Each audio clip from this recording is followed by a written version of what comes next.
वालेकुम। I hope आप सब ठीक होंगे। तो हम लोग थायराइड एंडोक्राइन स्टार्ट किया हुआ था जिसमें हम थायराइड ग्लैंड का पढ़े थे।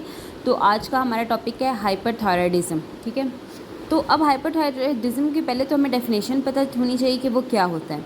तो hyperthyroidism actually it's a over active thyroid. Over active thyroid का यहाँ पे क्या मतलब आएगा कि बॉडी को इतना हमारे पास T3 T4 ज़रूरत नहीं होगा जितना हमारी बॉडी उसको बनाएगी। लाइक हमें थायराइड हार्मोन इतनी ज़रूरत नहीं होंगे जितनी हमारी बॉडी वो बनाएगी। तो यूजुअली बच्चों को यही पता होता है कि हाइपरथायराइडिज्म के या हाइपरथायराइड के सिर्फ 2 टाइप्स हैं, जबकि ऐसा नहीं है। हाइपरथायराइड की आगे से 4 टाइप्स है। ठीक है, तो सबसे पहले हम वो मेंशन कर लेते हैं। पहली है प्राइमरी हाइपरथायराइडिज्म, फिर आगे नेक्स्ट इसको एक्सप्लेन भी करेंगे एक minute. Hyperthyroidism, second one is secondary hyperthyroidism, third one is thyroiditis. इसको नेक्स्ट एक्सप्लेन भी करते हैं, thyroiditis. And fourth one is factitious thyroid. चलें इसको साथ साथ एक्सप्लेन करते हैं। पहले हम लोग प्राइमरी और सेकेंडरी का डिफरेंस देख लेते हैं कि इन दोनों में डिफरेंस क्या है। तो सबसे पहले हम यहाँ पे प्राइमरी लिख लेते हैं। प्राइमरी को हम ऐसे शो करते हैं और ये सेकेंडरी है। सेकेंडरी को हम ऐसे शो करते हैं लाइक दिस। ठीक है, सबसे पहले तो हमें डिफरेंस देखना है। तो क्या होता है कि जो प्राइमरी होता है हमारे पास, उसमें मसला क्या आता है। लेट्स सपोज ये हमारे पास हाइपोथैलेमस है और ये हमारे पास बटरफ्लाई शेप थायराइड है। यहाँ पे भी हम हाइपोथैलेमस बना लेते हैं। ये हमारे पास एंटीरियर पिट्यूटरी है, पोस्टीरियर पिट्यूटरी, और ये हमारे पास बटरफ्लाई थायराइड है। अब होता क्या है, प्राइमरी हाइपरथायराइडिज्म का मतलब ये है कि जो मसला होगा, कि जो प्रॉब्लम होगी वो हमारे थायराइड में होगी, ना कि हमारे हाइपोथैलेमस में, हमारे किसी और ब्रेन के पार्ट में होगी। तो इटसेल्फ हमारे पास जो थायराइड होगा वो गलत वर्क कर रहा होगा। ठीक है, मसला थायराइड के अंदर होगा। ठीक है, तो इसमें क्या होता है कि हमारा ग्लैंड डिफेक्टेड होता है।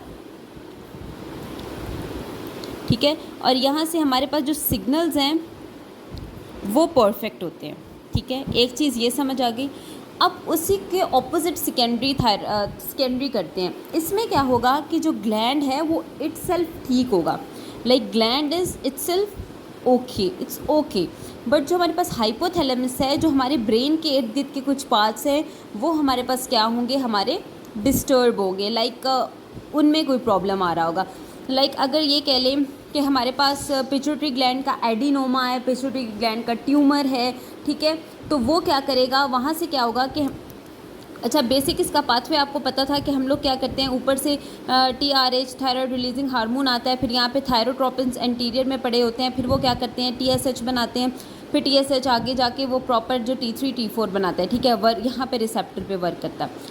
अब होगा क्या कि हमारे पास ऊपर से सिग्नल ख़राब आ रहा है।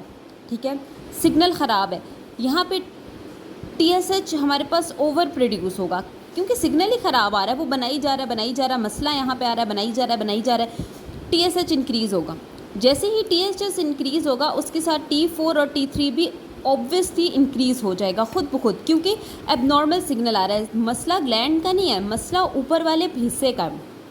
इसी तरह अगर आप कंपेयर करें प्राइमरी को, तो मसला ग्लैंड का है, ऊपर वाली चीज़ का नहीं है। अब क्या होगा, यहाँ पे हमारे पास TSH के रिसेप्टर होते हैं। यहाँ से हमारे पास TSH आ रहा है पिट्यूटरी से, यहाँ से TSH आ रहा है, आराम से आ रहा है।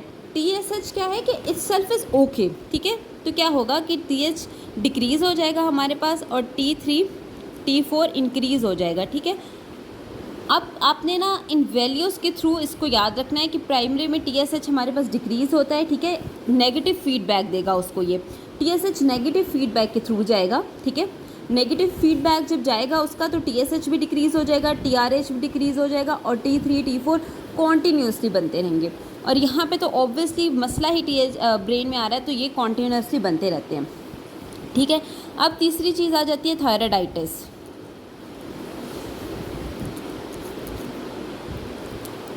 हमारे पास है वो थायराइडाइटिस है। आई होप आपको प्राइमरी और सेकेंडरी समझ आ जाएगा।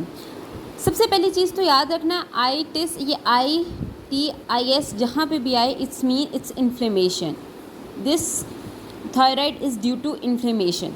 सही हो गया, इस चीज़ को आपको आइडिया हो गया।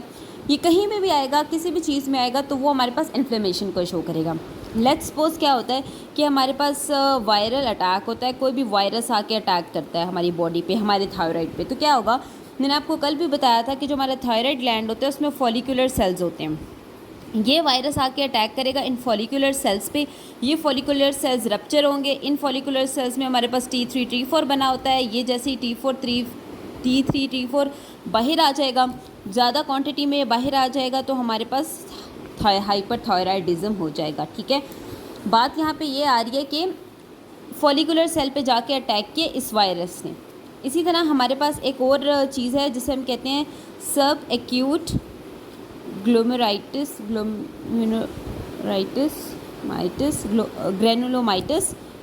थायराइडाइटिस। ये भी इन्फ्लेमेशन है जिसे बुक में डी कार्वेन का भी नेम दिया गया है। ठीक है, अगर कहीं पे प्रोनाउंसिएशन का इशू आ रहा हो तो आपके लिए समझना ज़्यादा ज़रूरी है। ठीक है, आप इसकी स्पेलिंग वगैरह या फिर बुक से भी कॉपी कर सकते हैं। सब एक्यूट थायराइडाइटिस डी कार्वेन, ये क्या होता है, एक तो ये टेंडर ग्वाइटर होता है, टेंडर ग्वाइटर होगा। ठीक है, और दूसरा पेनफुल होगा और ये स्वेलिंग होगी इसकी। ठीक है, आपने हमेशा याद रखना है कि जब भी हमारे पास ऐसा हो कि आपको आपके एग्ज़ाम में दिया गया हो कि यार जो थायराइड है हमने उसे पल्पेट किया है। ठीक है, मोस्टली आप जब हॉस्पिटल्स में जाते हो तो आपको पता चलता है कि हमने उसे पल्पेट किया है, तो हमें क्या चीज़ देखने को मिली है, हमने उसका एग्जामिनेशन किया तो हमें वो बहुत टेंडर फील हुआ है, दूसरा वो बहुत पेनफुल था। ठीक है, जब हमने उसे पल्पेट किया तो पेशेंट को पेन फील हुई। तो उसमें भी क्या होता है कि हमारे पास जो हमारा T3 T4 है, किसी भी वजह से, इन्फ्लेमेशन की वजह से वो ज़्यादा बनता है और हमें हाइपरथायराइडिज्म होता है। अच्छा, आपको एक और बात बता दूं, ये सब एक्यूट ये हमारे पास ग्रेनुलोमाइटिस है और हमारे पास पोस्टपार्टम थायराइडाइटिस है, इस तरह हैशीमोटो थायराइडाइटिस है। ये सारी चीज़ें हाइपोथायराइडिज्म में भी आती हैं, लेकिन वो फिनोमेना डिफरेंट होता है। उसमें वो मैं आपको नेक्स्ट बताती हूँ उसमें होता क्या है। यहाँ तक चीज़ें समझ आ गई आपको, सब एक्यूट। तीसरा हमारे पास आता है हैशीमोटो, तीसरा आपका पोस्टपार्टम थायराइडाइटिस कह लें। पोस्टपार्टम थायराइडाइटिस में क्या होता है, आपको स्पेशली पता है कि जब प्रेगनेंसी होती है, ठीक है, आफ्टर प्रेगनेंसी ये थायराइड होता है। ठीक है, अब होता क्यों है, ये इसलिए होता है कि आपका जो इम्यून सिस्टम होता है वो प्रेगनेंसी में कम हो जाता है। ठीक है, वो प्रेगनेंसी में कम हो जाता है, उसकी बनिस्बत क्या होता है कि आपका T3 T4 भी कम बन रहा होता है। हमारे पास टोटल T3 T4 ज़्यादा बन रहा होता है लेकिन फ्री कम बन रहा होता है। अच्छा, अब लेकिन ये फिनोमेना तब होगा अगर जो हमारे पास लेडी है उसको ऑलरेडी हाइपरटेंशन होगी। ठीक है, सॉरी, थायराइडाइटिस होगा। अब होगा क्या कि आपका ये जो पोस्टपार्टम थायराइडाइटिस है, इसमें क्या होगा कि हमारे पास जो फीमेल होगी, मैंने आपको बताया उसका इम्यून सिस्टम स्लो हो जाएगा और ये सिंपल फिजियोलॉजिकल है, इसमें कोई पैथोलॉजी नहीं है।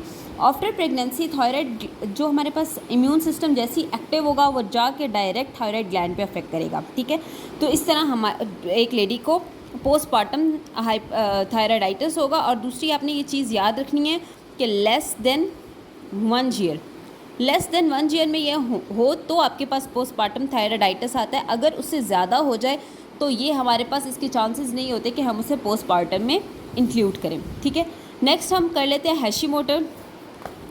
यहाँ पे हम लोग हैशीमोटो कर लेते हैं, हैशीमोटो थायराइडाइटिस। अच्छा, हैशीमोटो थायराइडाइटिस में क्या होता है कि सबसे पहले आपको पता होना चाहिए ऑटो इम्यून डिजीज़ है।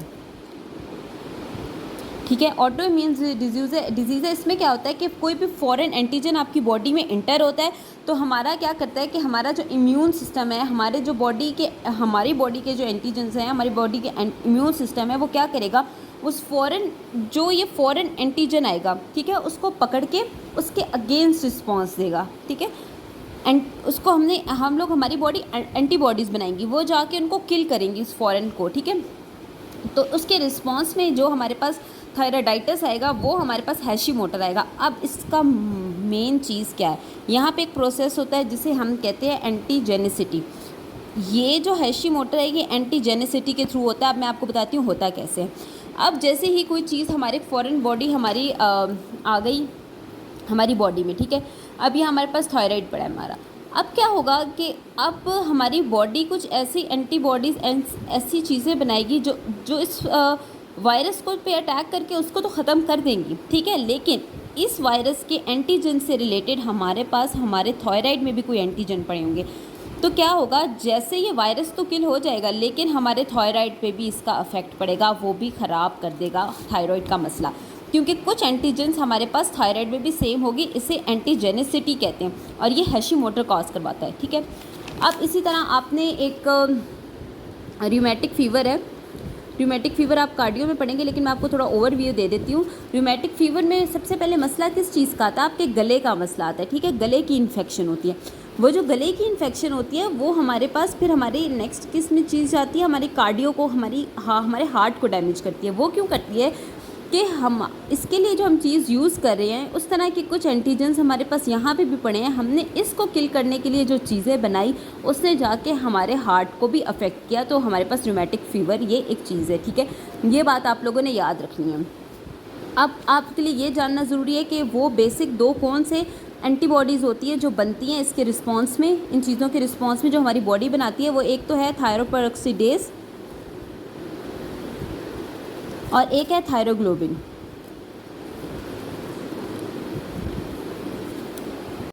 यहाँ पे बन जाएगा थायराइड पेरोक्सीडेज, अभी आप इसको थायरोपेरोक्सीडेज भी कह सकते हैं। अच्छा, यहाँ पे मैं आपको एक चीज़ बताती हूँ, कभी भी जैसे मैंने आपको पीछे बताया था कि हाइपोथायराइडिज्म का मैंने आपको बताया था कि उसमें भी आपके पास रूमेटिक फ़ीवर आ जाएगा, आपके पास हैशीमोटर आ जाएगा, आपके पास सब एक्यूट आ जाएगा, आपके पास पोस्टमार्टम थायराइडाइटिस आ जाएगा। अब यहाँ पे एक चीज़ याद रखना बहुत ज़रूरी है। मैंने आपको बताया कि जैसे ही कोई भी चीज़ आके हमारे इस पे अफेक्ट करेगी, हमारे जो थायराइड का फॉलिकल सेल है, ठीक है, अब हमारे पास कोई हर चीज़ की, हर सेल की ना एक बर्दाश्त करने की लिमिट होती है। उसकी बर्दाश्त से अगर कोई चीज़ बाहर हो जाए, ठीक है, तो वो फिर रप्चर हो जाता है। एक हद तक तो फॉलिकल उस चीज़ को बर्दाश्त करेगा, रप्चर नहीं होगा, लेकिन एक ऐसा टाइम आएगा ये रप्चर हो जाएगा, ठीक है। और वो फिर उसको अगर हम लोग ट्रीट नहीं करेंगे तो वो क्रोनिक रप्चर हो जाएगा। फिर क्या कहेंगे कि हम लोगों को ये जो डिज़ीज़ है ये क्रोनिक हो चुकी है, ठीक है।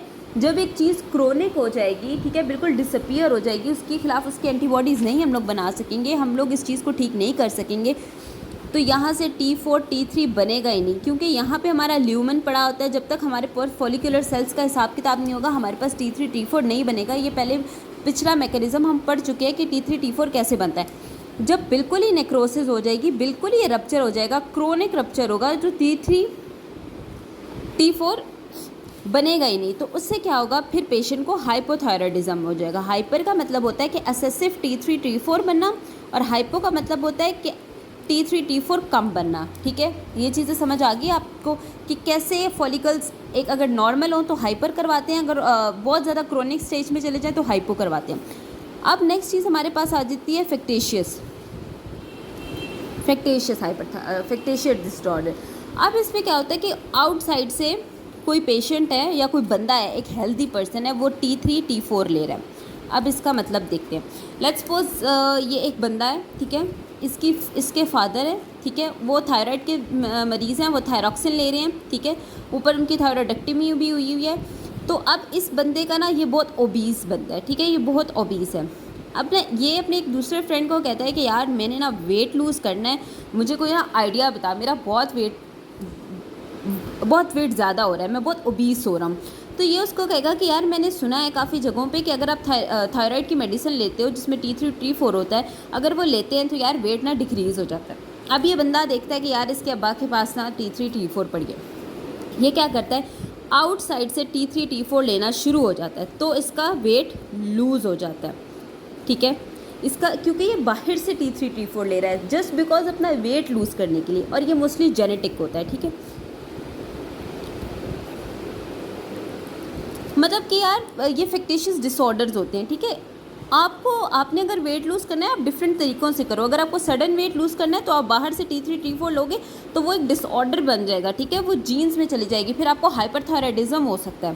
थायराइड एक छोटी बीमारी नहीं है, थायराइड बहुत, मैं कहती हूँ कि बहुत एक बुरी चीज़ होती है थायराइड, गोइटर, ये सारी चीज़ें, ये इंसान की अगर बॉडी का एक पार्ट एक हिस्सा बन जाती हैं तो आप उसे कंट्रोल तो कर सकते हो, पर वो आपकी पर्सनैलिटी पे बहुत अफेक्ट करती है और उससे काफ़ी डिजीज़ भी होती हैं। ओके, नेक्स्ट एक और चीज़ की हम बात कर लेते हैं, उसे हम कहते हैं स्ट्रोमा ओवरीज। अच्छा, ये चीज़ें याद रखना भी बहुत ज़रूरी है। स्ट्रोमा ओवरीज का क्या मतलब होता है, हमारे पास कि ओवरीज का ट्यूमर होगा, ठीक है, ओवरी का ट्यूमर होगा, तो इसमें क्या होगा, TSH ज़्यादा बनेगी, T3 T4 बनेगा और हाइपरथायराइडिज्म होगा। अब यहाँ पे वजह आती है कि क्यों हमारे पास ओवरी के ट्यूमर की वजह से हमारे पास पेशेंट को हाइपरथायराइडिज्म आई है। तो इसका आंसर बहुत आसान है। इसका आंसर ये है कि मैंने आपको पहले बताया, ये सेकेंडरी में चीज़ आ जाएगी कि आपकी थायराइड का कोई मसला नहीं है, लेकिन आउटसाइड का मसला है, ठीक है। ये आउटसाइड ने चीज़ आके थायराइड पे अफेक्ट किया है, आउटसाइड चीज़ आई है, सिग्नल ख़राब हुआ है यहाँ पे, ठीक है। तो यहाँ से TSH ज़्यादा बना है, T3 T4 बना है और पेशेंट को सेकेंडरी हाइपरथायराइडिज्म हो गया। नंबर 6 पे एक और चीज़ चले याद रख लें कि ड्रग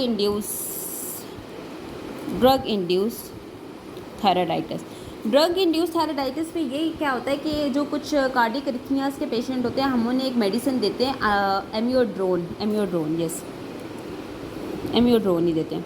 और हमारे पास एक पेशेंट होता है, उसे हम लिथियम देते हैं।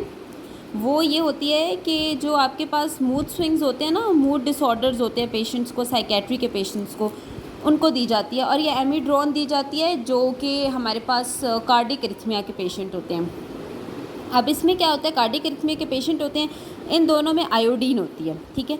अब आपका हमारे थायराइड का काम है, उसने आयोडीन खुद बनानी है, उसने आयोडाइड से आयोडीन बनानी है और फिर उसके साथ मिलके हमारे पास T3 T4 बनाना है। जब उनसे हम बनाया आयोडीन एक बहुत हाई क्वांटिटी में दे रहे हैं, तो ज़्यादा से ज़्यादा T3 T4 बनेंगे और वो प्रोसेस बहुत तेज़ी से होगा, जिसकी वजह से T3 T4 ज़्यादा बनेगा और पेशेंट को हाइपरथायराइडिज्म होगी। आपको ये सारी चीज़ें समझ आ गई होंगी कि टाइप्स वगैरह क्या हैं, ठीक है। और जो कॉजेज़ है प्राइमरी के और सेकेंडरी के, वो इंशाल्लाह मैं कल की वीडियो में अपलोड करूँगी, तो वो आपको समझ आ जाएंगी कि कॉजेज़ कौन कौन सी होती हैं। हम लोगों ने हाइपरथायराइडिज्म की 4 काजेज़ पढ़ी, प्राइमरी, सेकेंडरी, थायराइडाइटिस और फैक्टेशियस। बाकी अगर आप लोग देखना चाहें तो ये आपके लिए स्ट्रोमा ये काजेज़ नहीं है, ये नॉर्मल एक कह लें कि अगर किसी पेशेंट को होता है ये, तो थायराइडाइटिस तो किस वजह से होता है, वो एक नॉर्मल चीज़ है, वो आप पे डिपेंड करता है आपने करना है या नहीं करना, ठीक है। तो ये कुछ टाइप्स थी, ये हमारे पास थी थायराइडिज्म की टाइप। इसके कॉजेज़ इंशाल्लाह कल पढ़ेंगे, तो अगर आपको कुछ नहीं समझ आया तो मुझसे पूछ लीजिएगा। Thank you so much for the watching, please subscribe, like and share, take care, अल्लाह हाफ़िज़।